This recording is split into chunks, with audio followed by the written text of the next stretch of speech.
बगिया के खिलल कली लागेलो, तोहके देखी के चंदा तरमा जाली हो। क्यों रघु बाबा, आइ तो बड़ी यहाँ खुश लग रहा छियो। हाँ हाँ हाँ हाँ, आइ तो बड़े खुश थी। क्या कि रात में तो बहुत मजा आये। रात में हम गेल छलो बुले ला। अच्छा ये रघु बाबा, गेल कत छलिए अहाँ यो? हम गेल छलो झंझारपुर बाजार। की काम छला जे गेल छले झंझारपुर बाजार यो अहाँ? हम गेल छलो को मोबाइल किने ला। अच्छे अच्छे, चलो तब तो मजा आयल है यो रघु बाबा। हाँ हाँ, मजा तो बहुत आयल, की कहब। ठंडो लगे छला लेकिन मजा आवे छला। ठीक है तो हम जाते घर, कहाँ रहो? ठीक है जाओ, हम रहब अखन।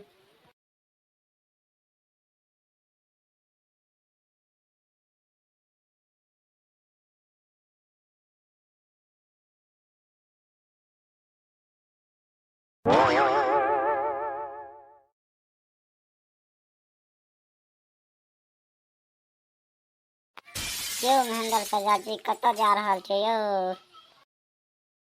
चलबियो रघु बाबा, खाना खाए ला हम जा रहल छी, चलबै? ना ना, जाओ चाचा जी जाओ, हमहूँ जाता खाने खाए ला। की यो मालिक, कहियो कतऽ जा रहल छै अहाँ यो?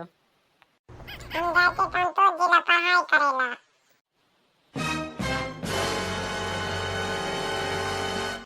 संतोष जी कहिया तो पढ़वा लगल यो? हमरा तो अखन पता लगल जे संतोष जी पढ़ा रहल छै।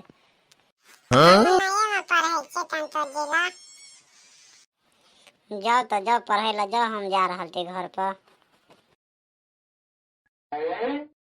चलो बड़ी कट का हमरा नींद आवे लागल, हम उठैत रहे छियै।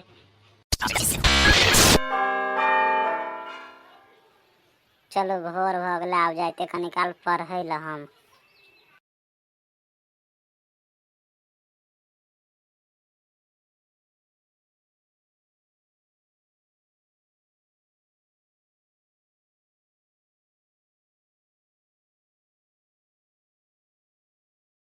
Ramesh sir good morning.